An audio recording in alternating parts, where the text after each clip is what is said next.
The good wife या web सिरीजचं थरारक आणि भावनिक कथानक आपल्याला कायद्याच्या जगातला संघर्ष, राजकारण, प्रेम, विश्वासघात आणि स्त्रीच्या आत्मबळाचा प्रवास दाखवतं. एका प्रतिष्ठित वकिलाच्या पत्नीचं आयुष्य अचानक उलथून टाकणारे एक MMS व्हायरल होतो आणि तिथून सुरू होतो तिचा संघर्षमय प्रवास. एका आईचा, एका वकिलाचा आणि एका स्त्रीचा. चला तर मग जास्त वेळ न दवडता व्हिडिओला सुरुवात करूया. पहिल्या एपिसोडची सुरुवात होते गुना आणि त्याची पत्नी तरू यांच्या लग्नाच्या वाढदिवसाच्या दृश्याने. तिथे सगळे लोक आनंद साजरा करत असतात. तेवढ्यात सर्वांच्या मोबाईलवर एक नोटिफिकेशन येतं, जे पाहून सगळ्यांचे होश उडतात. तेव्हा तरूला तिची मैत्रीण मोबाईल दाखवते आणि कळतं गुनाचा एका प्रॉस्टिट्यूट सोबतचा MMS व्हायरल झाला आहे, जो न्यूजवरही दाखवला जात आहे. गुना एक प्रसिद्ध ॲडव्होकेट जनरल होता आणि त्याचे संबंध एका मोठ्या ड्रग डीलर सोबत असल्याचं समोर येतं. या ड्रग माफियाने गुनाला पैसे आणि मुलगी देऊन विकत घेतल्याचं दाखवलं जातं. एक प्रकारे गुनाला अडचणीत आणलं जात होतं. ते सर्व पाहून तरू हादरते आणि तिला खूप वाईट वाटतं. ती आपल्या खोलीत जाऊन रडायला लागते. दुसऱ्या दिवशी तिलाई नावाचा एक सिनियर ॲडव्होकेट, जो गुनावर जडत असतो, त्याला भेटतो आणि म्हणतो, तू तर भारी अडकलास. आता पुढे काय होतं ते बघ. गुनावर आता कोर्ट केस सुरू झालेली असते आणि मीडियाही त्याला सतत प्रश्न विचारत असते. त्यावर गुना म्हणतो की माझ्यावर लावलेले सर्व आरोप चुकीचे आहेत आणि आपण आता ही केस नक्की जिंकू. नंतर गुना घरी येतो आणि तरूला समजवण्याचा प्रयत्न करतो, पण तरू ऐकत नाही. तेव्हा गुना सांगतो, मी त्या मुलीबरोबर थोडं भरकटलो होतो, पण मला माफ कर. मी त्या ड्रग माफियाकडून एकही पैसा घेतलेला नाही, ना त्याच्यासोबत माझा काही संबंध आहे. तेवढ्यात तिथे पोलीस येतात आणि गुनाला अटक करतात, कारण त्याच्यावरच्या केस अजून खूप वाढल्या होत्या. त्यामुळे गुनाला जेलमध्ये टाकलं जातं. यानंतर आपण तरूला एका लहानशा घरात पाहतो आणि तिच्या संवादातून कळतं की सरकारने गुनाची सगळी मालमत्ता आणि बँक अकाउंट सीज केले आहेत. त्यामुळे त्यांना आता या छोट्याशा घरात राहावं लागते. आता पैशांसाठी तरूसुद्धा नोकरी करायची इच्छा व्यक्त करते आणि तिच्याबद्दल आपल्याला हेही कळतं की ती पूर्वी एक क्रिमिनल लॉयर होती. म्हणून तिला विश्वास असतो की एखाद्या लॉ फर्ममध्ये तिला नोकरी नक्की मिळेल. मग इथून तरू थेट नोकरी शोधायला बाहेर पडते. पण कोणीच तिला नोकरी देत नव्हतं, कारण गुनाचं नाव फारच बदनाम झालं होतं आणि तरू त्याची पत्नी होती. त्यामुळे कोणीच तिला विश्वासाने काम द्यायला तयार नव्हतं. तरू नाराज होऊन एका जागी शांत बसून जाते. तेव्हा तिच्याकडे हरी नावाचा एक व्यक्तीचा फोन येतो आणि आपल्याला कळतं की हरी तरूचा जुना मित्र आहे आणि तोही वकील आहे. त्यामुळे तरू त्याला सांगते की तिला नोकरी हवी आहे. हरी म्हणतो की ठीक आहे, मी माझ्या पार्टनरशी बोलून तुला सांगतो. त्यानंतर तरू घरी काम करत असताना पुन्हा हरीचा फोन येतो आणि तो सांगतो की तिला त्यांच्या फर्ममध्ये ज्युनियर असोसिएट म्हणून नोकरी मिळाली आहे. हे ऐकून तरू खूप खुश होते, पण थोड्या वेळात तिला आपल्या पतीची आठवण येते आणि ती रडायला लागते. नंतर दुसऱ्या दिवशी तरू तयार होऊन ऑफिसमध्ये येते आणि सगळ्यांना भेटते. तिथे हरीची पार्टनर लावण्य असते, जी सर्वांना त्यांच्या केसविषयी माहिती देत होती. तिथे तरूची ओळख उमर नावाच्या दुसऱ्या वकिलाशी होते, जो त्याच पोझिशनवर जॉईन झाला असतो. एका अर्थाने हे दोघंही कॉम्पिटिटर होते. नंतर लावण्य तरूला एकट्यात बोलवते आणि सांगते की उमर आणि तू दोघंही एका पोझिशनवर आहात. आम्ही तुम्हा दोघांनाही 6 महिने देऊ. जर तू या फर्मसाठी उपयुक्त ठरलीस तर तुला कायमस्वरूपी नोकरी दिली जाईल, अन्यथा उमरला ती नोकरी दिली जाईल. हे ऐकून तरू चिंतेत पडते. दुसऱ्या बाजूला आपण तरूच्या मुलांना पाहतो, ज्यांना इतर मुलं फक्त गुणाच्या MMS व्हिडिओमुळे चिडवत होती. आता तरू लावण्याबरोबर एका केसच्या संदर्भात कोर्टात चालली असते आणि लावण्य सांगते की आजची केस एका अल्पवयीन मुलीची आहे, जिच्या वडिलांनी तिच्या एक्सना विकायचा प्रयत्न केला आहे आणि या प्रकरणात वेल पंडन नावाच्या रिपोर्टरने त्या मुलीची खूप बदनामी केली होती. त्यामुळे त्या रिपोर्टरवरही केस दाखल केली गेली होती आणि पोलिसांनी त्याला अटकही केली आहे. यानंतर लावण्य तरूला सांगते की माझी एक दुसरी सुनावणी आहे, त्यामुळे तू आजच्या केससाठी पास ओव्हर घे आणि उरलेलं मी सांभाळते. असं सांगून लावण्य तिला कोर्टात सोडून तिकडून निघून जाते. तेवढ्या तिथे स्नेहा नावाची एक मुलगी तरूला भेटते. तिच्यासोबत आणखी काही जण असतात, पण स्नेहा त्यांना तिकडून पाठवते. स्नेहा तरूला सांगते की मी लावण्य मॅडमच्या फर्ममध्ये इन्व्हेस्टिगेटर म्हणून काम करते. कोणतीही केस असो, त्यांना जर काही लागलं तर त्या माझी आठवण काढतात. यानंतर स्नेहा तरूला आद्या नावाच्या मुलीशी भेटवते, जिच्या सावत्र वडिलांनी तिच्या तिच्या एक्सचा सौदा करण्याचा प्रयत्न केला होता. तरू आराध्याला सांगते, मी तुला नक्की न्याय मिळवून देईन. मग स्नेहा संपूर्ण केस तरूला समजावते. एका हॉस्पिटलने आद्याचे एक्स काढण्याचा प्रयत्न केला होता आणि तिचा एक व्हिडिओही तयार केला होता. त्यामुळे आम्ही सरकारच्या मदतीने ते हॉस्पिटल बंद पाडलं आहे आणि असेच अनेक हॉस्पिटल आहे जे हे काम करत असतात. स्नेहा निघताना तरूला सांगते, मी पूर्वी गुना सरांसोबत काम केलं आहे. ते खूप चांगले वकील आहेत. स्नेहा निघून गेल्यावर तरू संपूर्ण केस नीट समजून घेते आणि जेव्हा सुनावणीची वेळ येते, तेव्हा ती जजकडे पासओव्हर मागते. पण जज स्पष्टपणे नकार देते आणि म्हणते, तुम्ही एकतर ही केस लढा नाहीतर आम्ही वेलपंडनला बेल देऊ. हे ऐकून तरू गोंधळते आणि तणावात येते की आता काय करावं, आणि मग ती मजबुरीने केसमध्ये युक्तिवाद करायला सुरुवात करते. यानंतर जज वेलपंडनला बेल देण्यास नकार देतात आणि इथून आपल्याला समजतं की तरू किती हुशार वकील आहे. पण आपल्या मुलांचं पालनपोषण करण्यासाठी तिने हे प्रोफेशन सोडलं होतं. पुढे जेव्हा ही बातमी लावण्याला कळते, तेव्हा ती हरीकडे बघून म्हणते, ही तर खूप स्मार्ट आहे. मी तिला साधं काम दिलं होतं आणि तिने काय काम करून दाखवलंय. तेव्हा हरी तिची खूप स्तुती करतो. त्याच वेळी तरू घरी येते आणि आपला मुलगा रितेश व्हिडिओ गेम खेळताना शिवीगाळ करताना ऐकते. त्यावरती त्याला खूप ओरडते. तेव्हा रितेश म्हणतो, पप्पांची तर किती मोठी बदनामी झाली आणि तरीही तू त्याला काहीच बोलत नाही. हे ऐकून तरू गप्प बसते आणि शांतपणे बाहेर निघून जाते. पुढच्या दिवशी तरू जेलमध्ये गुन्हाला भेटायला जाते आणि त्याच्यावर खूप राग काढते. तुझ्यामुळे आम्हाला काय काय सहन करावं लागते. तेव्हा गुन्हा म्हणतो, मी जेलमध्ये सुरक्षित नाही. मी स्टेटमधील काही मंत्र्यांना वाचवलं होतं, म्हणून सेंट्रलमधले लोक मला मुद्दाम फसवण्याचा प्रयत्न करत आहे. हे ऐकून तरूलाही वाटू लागतं की की कदाचित गुन्हा खरंच निर्दोष असेल. आणि एपिसोड 1 इथेच संपतो. दुसऱ्या एपिसोडची सुरुवात तरूच्या घरी होते. तिच्याकडे हरीचा मेसेज येतो, पण तो लगेचच डिलीट करतो. कदाचित तो काही सांगू इच्छित असतो तरूला, पण तो स्पष्टपणे काही सांगत नाही. त्यावर तरू विचारते, पण हरी काहीही सांगू शकत नाही. यानंतर तरू थेट गुनाच्या मित्राला जोसेफला कॉल करते आणि विचारते, गुना जेलमध्ये सुरक्षित आहे का? तेव्हा जोसेफ म्हणतो, त्याच्या जीवाला तिथे धोका आहे आणि जर तुला गुनाला जेलमधून बाहेर काढायचे असेल, तर तुला मीडियासमोर जाऊन लोकांची सहानुभूती मिळवावी लागेल. पण तरू असं काहीही करण्यास स्पष्टपणे नकार देते.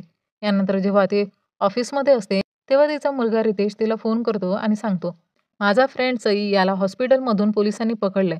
आता तू काहीतरी कर. तेव्हा तरू स्नेहासोबत थेट त्या पोलीस स्टेशनमध्ये जाते. स्नेहा आपल्या ओळखीच्या जोरावर सईला तरूला भेटवते. तेव्हा सई सांगतो, आंटी मी काहीही केलं नाही. मी फक्त एका मुलाला रॅगिंग करताना पाहिलं होतं आणि त्यामुळेच तो दुसरा मुलगा मेलाय. मी ही गोष्ट शाळेमध्ये सांगण्याचा प्रयत्न केला, पण कळलं की जो रॅगिंग करत होता तो एका मंत्र्याचा नातलग होता. त्यामुळे त्यांनी मलाच खोट्या ड्रग्ज प्रकरणात अडकवले. तेव्हा सईचे आई-वडील तिथे येतात आणि तरूला सांगतात, आमचा मुलगा असं काहीच करू शकत नाही. कृपया काहीतरी करा. यानंतर तरू सईसाठी पुरावे शोधायला सुरुवात करते. मग ती सईच्या आईला फोन करते आणि सांगते, मी तुमच्या मुलाचं केस लढायला तयार आहे. हे ऐकून साईचे आई-वडील खूप खुश होतात. यानंतर तरू थेट लावण्याकडे जाते आणि तिला या केसबद्दल सांगते. लावण्या तिची खूप तारीफ करते, कारण आता तरू स्वतःहून केस आणू लागली होती. यानंतर साईच्या केसची सुनावणी होते. तरूला वाटतं की ती साईला काही ना काही मार्गाने वाचवेल, पण इथे विरोधी पक्षाचा वकील वॉर्डन आणि पोलिसांना कोर्टात बोलवतो आणि त्यांच्याकडून साक्ष दिली जाते. त्यात वॉर्डन म्हणतो की आम्ही सईच्या हातात ड्रग्ज पाहिले होते, त्यामुळे त्याला अटक करण्यात आली. तेव्हा तरू वॉर्डनला उलटसुलट प्रश्न विचारण्याचा प्रयत्न करते, पण तिच्याकडे कोणताही ठोस पुरावा नसतो. म्हणून जज साईला कस्टडीमध्ये ठेवण्याची शिक्षा देतात.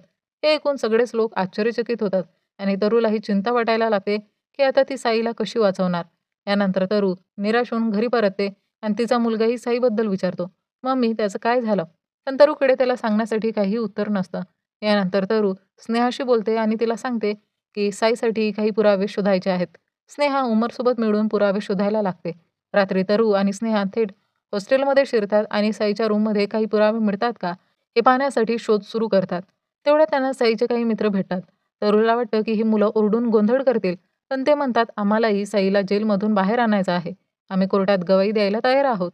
यावेळी तरूला काही असे पुरावे सापडतात, ज्यामुळे ती वॉर्डनला चुकीचं सिद्ध करू शकते. आता सईच्या केसची सुनावणीची वेळ येते. तरू थेट वॉर्डनला कटघऱ्यात उभं करते. ती विचारते, तुम्ही म्हणालात की तुम्ही सईला 5:15 वाजता ड्रग्जसह पकडलं, बरोबर ना?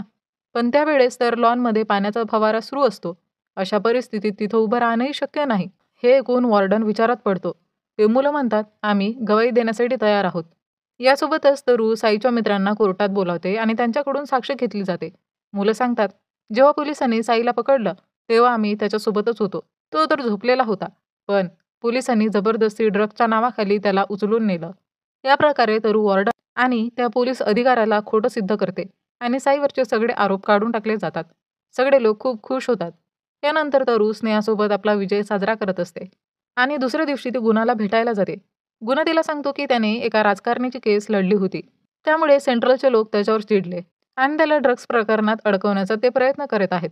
त्याचवेळी आपण रितेशला पाहतो, ज्याच्या मोबाईलवर एका अनोळखी नंबरवरून त्याच्या वडिलांचा एक फोटो येतो आणि तोच फोटो त्याची बहीण रितूही पाहते. आणि इथे दुसरा एपिसोड संपतो. तिसऱ्या एपिसोडची सुरुवात होते रितेश आणि रितूच्या संवादाने. रितेश म्हणतो, आईला काहीही सांगू नकोस, ती आधीच खूप त्रासात आहे. इकडे तरू त्या मुली आद्याच्या केसवर काम करत असते. तेवढ्यात लावण्याचा फोन येतो आणि ती म्हणते, माझ्याशी येऊन भेट. पण त्याआधी तरू थेट आद्याला भेटायला जाते, तिच्या केसबद्दल अधिक माहिती जाणून घेण्यासाठी. तेव्हा आद्या सांगते, माझ्यासारख्या कितीतरी मुलींवर बळजबरी केली जाते, फक्त त्यांची एग्ज विकण्यासाठी. माझ्या सावत्र बापानेही माझ्यासोबत तेच केलं. हे ऐकून तरूला वाईट वाटतं. नंतर जेव्हा तरू ऑफिसला जात असते, तेव्हा एका ट्रकने तिच्या गाडीला धडक देण्याचा प्रयत्न केला. पण तरू कसं तरी वाचते आणि ती विचार करू लागते की हे सगळं कोण करत असेल. यानंतर वकील थिलई तिला भेटायला येतो आणि उपरोधाने म्हणतो, तुझं नशीब किती चांगलं आहे की तू ट्रकपासून वाचलीस. म्हणजे हे स्पष्ट होतं की ट्रक थिल्लईनेच पाठवला होता तरूला त्रास देण्यासाठी. खरं तर तो गुन्हा आणि त्याच्या कुटुंबाला त्रास द्यायला इच्छित होता. यानंतर तरू जेव्हा लावण्याला भेटते, तेव्हा लावण्या सांगते की आपण जे हॉस्पिटल बंद पाडलं होतं ना, ते परत सुरू झालं आहे. कारण मंत्र्याला पैसे घालून सगळं सेट केलं गेलंय. हे ऐकून ते परत त्या केससाठी तयारी करायला लागतात. इकडे रितेश पुन्हा पुन्हा त्याच फोटोला बघत असतो आणि म्हणतो, कदाचित हा फोटो फेक आहे आणि पप्पांना फसवलं जातंय. इथे तरू केसची तयारी करत करत खूप उशीर करते. त्यामुळे हरीही तिच्यासोबत ऑफिसमध्येच थांबतो आणि तिची कॉलेजमधली फेवरेट ड्रिंक घेऊन येतो. हे बघून तरू खूप खुश होते. पुढच्या दिवशी जोसेफ गुनाला भेटायला जातो आणि म्हणतो, आपल्याकडे असा काही पुरावा हवा आहे ज्यामुळे हे सिद्ध होईल की तू कुठलीच लाच घेतलेली नाही. तेव्हा गुना म्हणतो, कदाचित तो पुरावा तरूकडे सापडेल, त्यामुळे तुला तिच्याशी बोलावं लागेल. मग जोसेफ तरूला कॉल करून विचारतो, 21 एप्रिलला गुना कुठे आहे हे तू सांगू शकशील का? तरू म्हणते, असंच थेट लक्षात नाहीये. तेव्हा जोसेफ म्हणतो, काही फोटो वगैरे असतील तर चालतील. त्यावर तरू म्हणते, ठीक आहे, काही आठवलं तर सांगते. तेवढ्यात गुनाची आई येते आणि सांगते, गुनाचा वाढदिवस येतोय, त्यामुळे आपल्याला यंदाही तो नेहमीप्रमाणे साजरा करायलाच हवा. पण तरू या सगळ्यात काहीच इंटरेस्टेड नव्हती. इकडे उमर आपल्या पोझिशनबाबत तणावात होता की तरू कुठे काही त्याच्या पुढे जाऊ नये. पण स्नेहा येऊन त्याला शांत करते. काम करत असताना तरूला आठवतं की महावीर जयंती कुठल्या दिवशी होती. त्या दिवशी गुणाने तिला एक नेकलेस दिला होता. ही गोष्ट ती थेट जोसेफला कॉल करून सांगते. तेव्हा जोसेफ म्हणतो, जर त्याची रिसीट मिळाली तर फार उपयोगाचं होईल. त्यावर तरू म्हणते, ठीक आहे, शोधून बघते आणि कळवते. इकडे गुणाला भेटायला त्याची आई रितेश आणि रितूला घेऊन जेलमध्ये येते. त्यांना पाहून गुना खूप खुश होतो. त्याची आई त्याला सांगते की तरू सध्या हरी नावाच्या माणसासोबत काम करत आहे. हे ऐकून गुणाला काहीसा त्रास होतो. इकडे तरूला त्या नेकलेसची रिसीट मिळते, पण ती रिसीट दुसऱ्याच कंपनीची असते. त्यामुळे तरू ठरवते की हा पुरावा ती जोसेफला देणार नाही, कारण त्यामुळे उलट गुणाचंच नुकसान होईल. नंतर जेव्हा तरू आणि रितेश एकत्र असतात, तेव्हा रितेश सांगतो, आज आम्ही पप्पांना भेटायला गेलो होतो. हे ऐकून तरूला अजिबात आवडत नाही, कारण तिची इच्छा नव्हती की तिची मुलं जेलमध्ये त्यांना भेटायला जावी. त्यामुळे दुसऱ्या दिवशी ती आपल्या सासूला स्पष्टपणे सांगते, पुढच्या वेळेस माझ्या मुलांना तिकडे घेऊन जाऊ नका. इकडे उमर पूर्ण प्रयत्न करत होता की लावण्याला इम्प्रेस करून आपली नोकरी कायमस्वरूपी करून घ्यावी. त्यासाठी त्याने आद्याच्या केस संदर्भातले बरेच पुरावे गोळा करून दिले, ज्यामुळे लावण्य खूप खुश होते. तेव्हा जेव्हा तरू आणि स्नेहा एकत्र असतात, तेव्हा स्नेहा म्हणते, असं वाटतंय की तुम्ही आणि हरी खूप जुने मित्र आहात. तेव्हा तरू सांगते की कॉलेजमध्ये आम्ही दोघं प्रेमात होतो, पण कॉलेजनंतर आम्ही वेगळं झालो आणि मग माझी भेट गुणाशी झाली आणि आता इतक्या वर्षांनी पुन्हा आमचं बोलणं झालंय. बोलता बोलता तरू असंही म्हणते, मला का कोण जाणे, पण या जॉबबाबत कायमच भीती वाटते. कधी हे फर्मवाले मला कामावरून काढतील याचा काही भरोसा नाही. यानंतर गुन्हा जेलमधून तरूला व्हिडिओ कॉल करतो आणि बोलतो, राजकारण करणाऱ्या लोकांची जर मी आज्ञा पाळली नाही तर ते मला संपवतील. तेव्हा तरू विचारते, तू जो मला नेकलेस दिला होता त्याचं पेमेंट कोण्या दुसऱ्यानेच केलंय, असं का? त्यावर गुन्हा सांगतो, छोट्या मोठ्या केससाठी मला असे गिफ्ट्स मिळत असत. मी कोणाकडूनच लाच घेतलेली नाही. पण तरूला त्याच्या बोलण्यावर विश्वास बसत नाही आणि तिला राग येतो. तेव्हा रागात गुन्हा देखील म्हणतो, तू सुद्धा आता खूप उंच हवेत उडायला लागली आहेस. इतक्या मोठ्या ऑफिसमध्ये काम करतेस, तेही आपल्या एक्स लव्हरसोबत, हरीसोबत. हे ऐकून तरू फारच संतापते आणि आणि त्याच्यावर खूप ओरडून कॉल कट करते. आणि इथेच तिसरा एपिसोड संपतो. एपिसोड 4च्या सुरुवातीला जेव्हा तरू ऑफिसला येते, तेव्हा उमर तिला सांगतो की या फर्मचा सगळ्यात मोठा क्लायंट आता आपल्याकडून निघून गेला आहे. त्यामुळे आता अनेक कर्मचारी नोकरीवरून काढले जाणार आहेत. हे ऐकून तरूला भीती वाटायला लागते की आपली नोकरीसुद्धा जाऊ शकते. यानंतर जेव्हा मायनर केसवर मीटिंग सुरू असते, तेव्हा उमर पुन्हा मध्ये बोलायला लागतो आणि लावण्याला नवीन पुराव्यांविषयी सांगतो. म्हणजेच तो लावण्याला कुठल्याही प्रकारे इम्प्रेस करायचा प्रयत्न करत होता. हे पाहून स्नेहा खूप हसते. तेव्हा लावण्य तरूला सांगते की तिच्याकडे सध्या खूप केसेस आहेत, म्हणून वेल्पांडियन केस तूच हँडल कर. हे ऐकून तरू खूप आनंदी होते, कारण आता तिला स्वतःला सिद्ध करण्याची संधी मिळाली होती. पण ही गोष्ट उमरला अजिबात आवडत नाही. यानंतर टीनाचा न्यूजवरील इंटरव्ह्यू सुरू असतो, ज्यात गुणासोबतचा तिचा एक व्हिडिओ लीक झाला होता. या मुलीने सांगितले की तिला अनेक वेळा गुणाकडे नेण्यात आलं होतं. हे सगळं गुन्ह्याची आईसुद्धा बघत असते. तेव्हा तरू घरी येते आणि तिला हे सगळं बघून खूप वाईट वाटतं. आपण टीनाला पाहतो, जिला इंटरव्ह्यू नंतर कोणाला तरी फोनवर सांगताना दाखवलं जातं. तुम्ही जितकं बोलायला सांगितलं होतं त्याहून अधिक मी बोलले. त्यानंतर जेव्हा तरू ऑफिसमध्ये असते, तेव्हा सगळे टीनाच्या इंटरव्ह्यूबद्दलच चर्चा करत असतात. तेवढ्यात एका कर्मचाऱ्याला नोकरीवरून काढून टाकलं जातं. हे बघून उमर आणि तरू दोघेही टेन्शनमध्ये येतात. तेव्हाच हरी आपलं काम करत असताना त्याच्याकडे त्या हॉस्पिटलमधून एका माणसाचा फोन येतो, जिथे मायनर केस घडली होती. तो माणूस हरीला पैसे देऊन केस बंद करण्याचा प्रयत्न करतो, पण हरी उलट त्याला शिव्या देतो आणि फोन कट करतो. इकडे टीनाला भेटायला जोसेफ येतो. त्याचवेळी जोसेफ टीनाला एक व्हिडिओ रेकॉर्ड करून तरूकडे पाठवायला सांगतो. त्या व्हिडिओमध्ये टीना सांगते, मी हे सगळं कोणाच्या तरी सांगण्यावरून केलं होतं. यामध्ये गुणाची काहीही चूक नाही. हे ऐकून तरूला थोडासा दिलासा मिळतो. यानंतर मायनर केसमधील हिअरिंगचा दिवस उजाडतो. तिथे लावण्या तरूसोबत कोर्टात येते आणि ती जजसमोर सांगते की कसं हॉस्पिटलवाल्याने अनेक अल्पवयीन मुलींचे त्यांच्या संमतीविषयी एग्ज काढले आहेत आणि हा बेकायदेशीर व्यवसाय मोठ्या प्रमाणावर चालतोय. लावण्या यासाठीचे बरेच सबळ पुरावे देखील दाखवते. हे पाहून जज त्या हॉस्पिटलला पुन्हा बंद करण्याचा आदेश देतात. हे पाहून लावण्य खूपच आनंदित होते. हे यश साजरं करण्यासाठी सगळे एकत्र पार्टी करतात आणि सेलिब्रेशन करतात. यानंतर पुढच्या हिअरिंगमध्ये विषय असतो वेल पंड्यांचा. त्याच्या विरुद्ध केस दाखल झालेली असते आणि तरू त्यासाठी कोर्टात अनेक पुरावे घेऊन येते. त्यामुळे आता वेल पंड्यांवरही खटला सुरू होतो. म्हणजे आता तरूला हे प्रकरण जिंकण्यासाठी आणखी मेहनत करावी लागणार असते. संध्याकाळी तरू स्नेहासोबत बसून केसबद्दल चर्चा करत असते. यानंतर आपण पुढची हिअरिंग पाहतो, जिथे वेल पंड्यन स्वतःच वकील असल्यामुळे स्वतःचा केस स्वतःच लढत असतो. तरूही दुसऱ्या बाजूने केस लढण्यासाठी तयार असते. कोर्टात वेल पंड्यन काही अजब-गजब युक्तिवाद करतो आणि त्याला वाटतं की तो सहजपणे केस जिंकेल. पण तरूचे ठोस पुरावे आणि तर्कशुद्ध मुद्दे ऐकून त्यांचं बोलणं थांबतं. हे सगळं ऐकून जज केसची पुढील तारीख ठरवतात. यानंतर स्नेहा तरूला एका व्यक्तीला भेटायला घेऊन जाते. तो व्यक्ती पूर्वी वेल पंड्यनसोबत काम करत असे. त्या माणसाने तरूला एक फोटो दाखवला, ज्यात वेल पंड्यन त्या हॉस्पिटलच्या मालकासोबत कार मिळाल्याच्या आनंदात फोटो काढत होता. हे पाहून तरू खूप खुश होते, कारण हा फोटो वेल पंड्यनला दोषी सिद्ध करण्यासाठी पुरेसा पुरावा होता. यानंतर तरू रात्री थेट हरीसोबत त्या हॉस्पिटलमध्ये जाते, जिथे वेल पंड्यन थांबला होता. तिथे त्याच्या विरोधात आणखी पुरावे शोधण्यासाठी. तेव्हा आपण पाहतो की कुणीतरी तरू आणि हरीचा फोटो चोरून काढत असतो. हा फोटो का काढला जातो हे पुढच्या भागामध्ये कळेल. खरं म्हणजे तिथे तरूला वेल पंड्यनबद्दल आणखी काही महत्त्वाचे पुरावे सापडतात. इकडे रितेशला पुन्हा त्याच अननोन नंबरवरून एक मेसेज येतो आणि तो लगेच खाली धावत जातो. पण तोपर्यंत कोणीतरी एक कार घेऊन तिकडून निघून गेलेलं असतं. म्हणजे अजूनही कोणीतरी त्यांना त्रास देत आहे. आता तरूच्या केसची हिअरिंग सुरू होते, जिथे ती जजसमोर वेल पंड्यनविरुद्ध अनेक ठोस पुरावे सादर करते. कसे हॉस्पिटलच्या लोकांनी त्याला पैसे दिले, कसं त्याच पैशांनी त्याने हॉटेलमध्ये अय्याशी केली आणि हॉस्पिटलवाल्यांनीच त्याला कार गिफ्ट दिली होती. हे सर्व ऐकून वेल पंड्यन पूर्णपणे अडकतो आणि केवळ आद्या नावाच्या मुलीला बदनाम करत होता, जेणेकरून हॉस्पिटलवर कुठलीही कारवाई होणार नाही. त्यामुळे शेवटी वेल पंड्यनला शिक्षा होते. तरू आपला केस जिंकल्याने खूप आनंदी होते.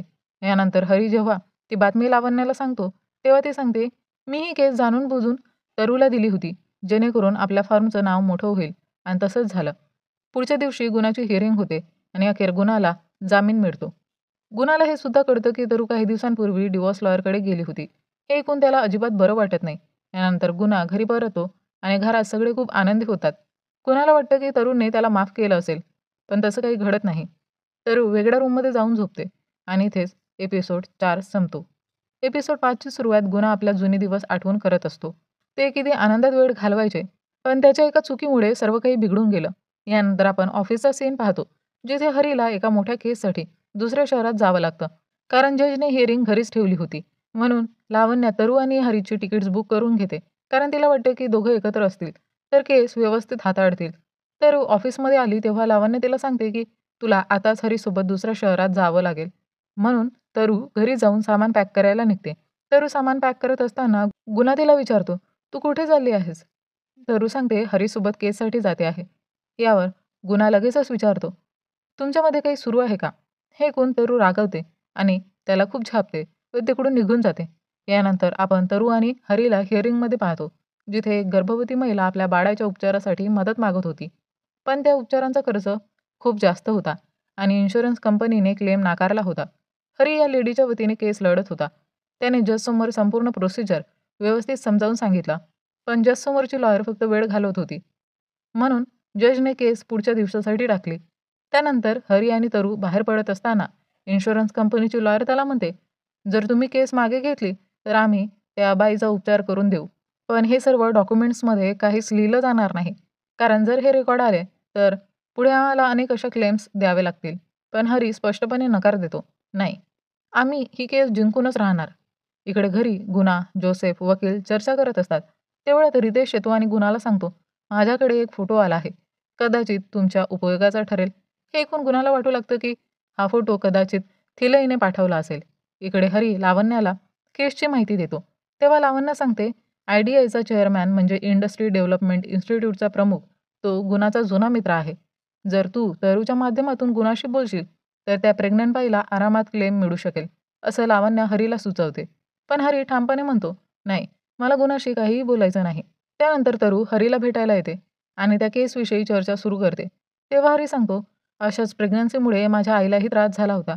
पण माझा लहान भाऊ किंवा बहीण वाचू शकले नव्हते. म्हणून मला असं वाटतं की त्या लेडीला सुद्धा असं काही होऊ नये. हे सांगताना हरी तरूच्या जवळ येऊ लागतो. पण तरू शांतपणे उठते आणि रूममधून निघून जाते. यानंतर केसची हिअरिंग सुरू होते, जिथे समोरचे वकील त्या प्रेग्नंट बाईच्या नवऱ्याशी बोलून सिद्ध करते की तो सिगारेट पितो आणि त्यामुळे बाळाच्या तब्येतीवर परिणाम झाला आहे.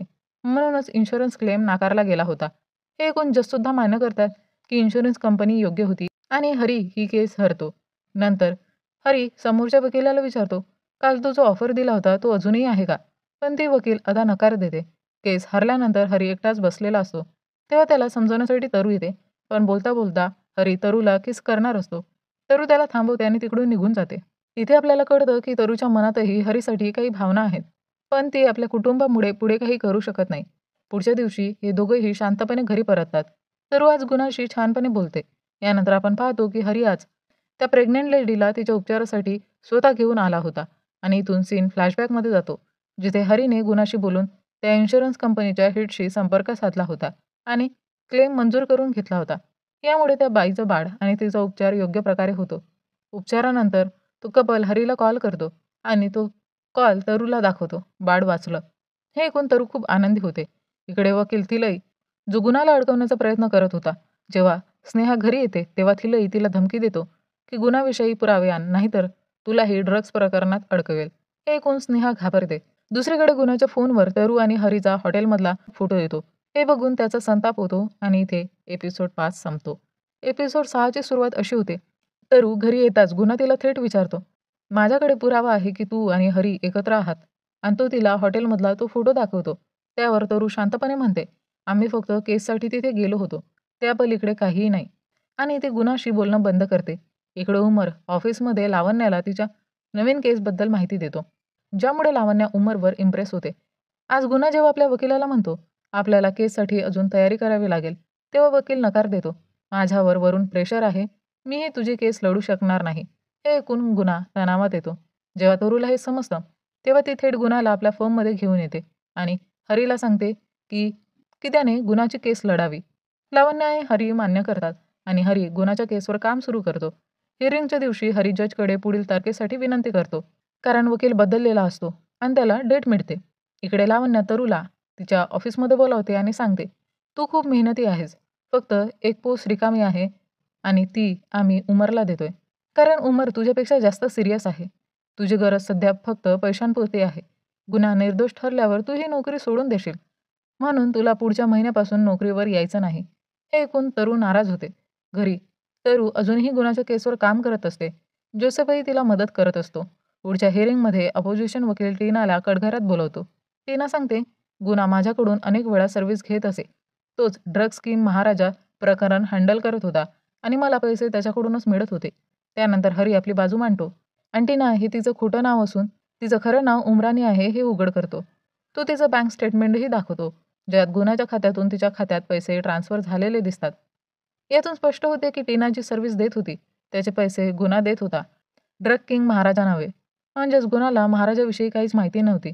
हरीने इथे एक मोठा डाव खेळला होता, ज्यामुळे समोरचा वकील गप्प होतो आणि केस पुढील दिवसासाठी वाढवली जाते.